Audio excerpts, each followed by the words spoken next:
Pessoal! Na nossa aula de atualidade do dia de hoje, nós vamos comemorar. Isso porque o Brasil conseguiu reduzir novamente a situação de pobreza extrema e de pobreza, o que é sempre uma notícia muito bacana para aliviar o sofrimento de uma parcela importante da nossa população. Então vem para cá, acompanha comigo a aula de hoje. Aula de hoje, aula de atualidade, vamos falar sobre a queda na pobreza no Brasil. Bom, primeira questão importante, né, é a gente definir o que é a pobreza e a extrema pobreza. Existe uma série de indicadores, tanto a nível nacional quanto a nível internacional. Porém, aqueles que são adotados, por exemplo, pelo Banco Mundial como referência, e aí é claro, né, se a gente está falando de um organismo, né, multilateral, ou seja, que pertence a vários países, dentre eles o Banco Mundial, é claro que ele passa a ser uma referência não só para o nosso país, mas para uma série de outros países que, infelizmente, ainda convivem com uma parcela muito significativa do seu povo vivendo na extrema pobreza e na pobreza. Então, qual é o critério que a gente utiliza? O critério adotado pelo Banco Mundial é basicamente o seguinte: a população será considerada extremamente pobre se ela ganhar menos de 2 dólares e 15 centavos por dia. E essa população será considerada pobre se ganhar lá menos que 6 dólares e 85 centavos também por dia.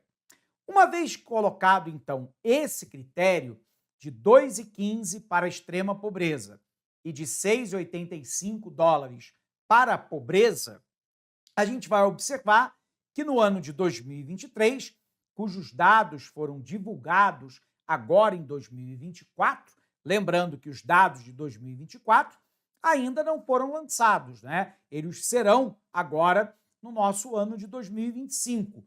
Os dados sempre são divulgados no ano posterior ao ano de referência.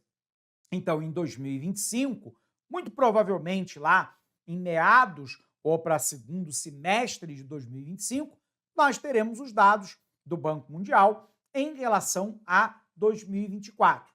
E aí o nosso IBGE, o Instituto Brasileiro de Geografia e Estatística, utilizando esse parâmetro, que é um parâmetro lá do Banco Mundial, fez uma análise e chegou a uma conclusão que, para nós, é sempre uma boa notícia.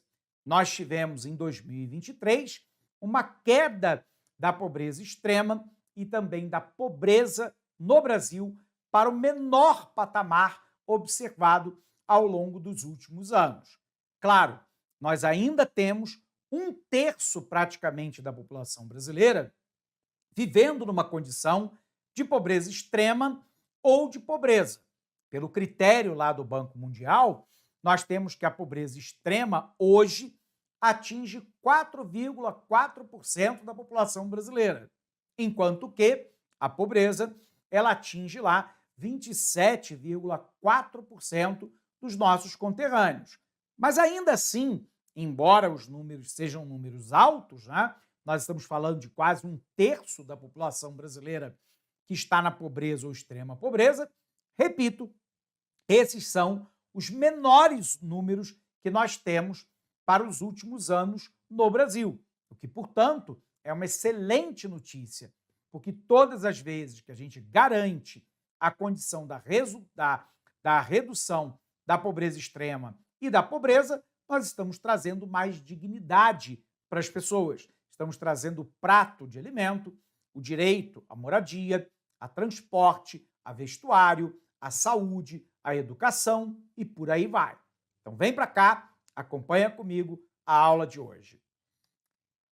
Então, em 2023, o Brasil alcançou os menores índices de pobreza e de extrema pobreza da série histórica iniciada em 2012, feito lá pelo nosso IBGE. Os dados constam da síntese dos indicadores sociais 2024, que traz análise sobre as condições de vida da população brasileira.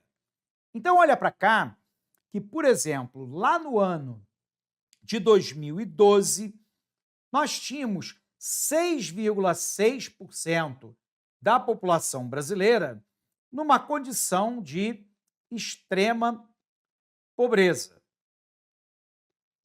que é aqui essa parte do nosso gráfico, né, em vermelho. Observe que 34,7% da população brasileira, naquele ano, era uma população que estava na faixa da pobreza, segundo o critério lá do Banco Mundial. Observe que isso foi se agravando, sobretudo entre o período que vai aqui de 2015 até o ano de 2020, quando então a gente tem uma queda, né, para 6% e para 31%, respectivamente.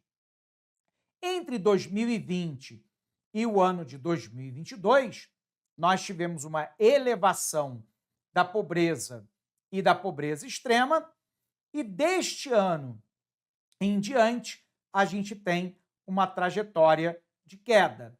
A gente observou que em 2022 a extrema pobreza estava em 5,9, esse número cai agora para 4,4, a pobreza estava em 31,6 e ela caiu para 27,4, o que significa então dizer que eu tenho lá um número cada vez maior de brasileiros escapando da extrema pobreza e dos níveis de pobreza, alcançando a classe média baixa e a classe média média pelos padrões internacionais. Bacana? Dito isso, né, o parâmetro internacional para poder mensurar, para poder medir essa pobreza, é realizado lá pelo Banco Mundial. Observe que o critério não é um critério brasileiro. O critério é um critério de um organismo multilateral, que é o Banco Mundial, e, portanto, válido para o planeta como um todo. Ele define que até 6 dólares e 85 por dia a pessoa é pobre. No Brasil, daria R$ 665 por mês, aproximadamente, a depender, claro, um pouquinho aqui da taxa de câmbio. Já o parâmetro global de extrema pobreza é uma renda de 2 dólares e 15 por dia, ou mais ou menos R$ 209 por mês por pessoa.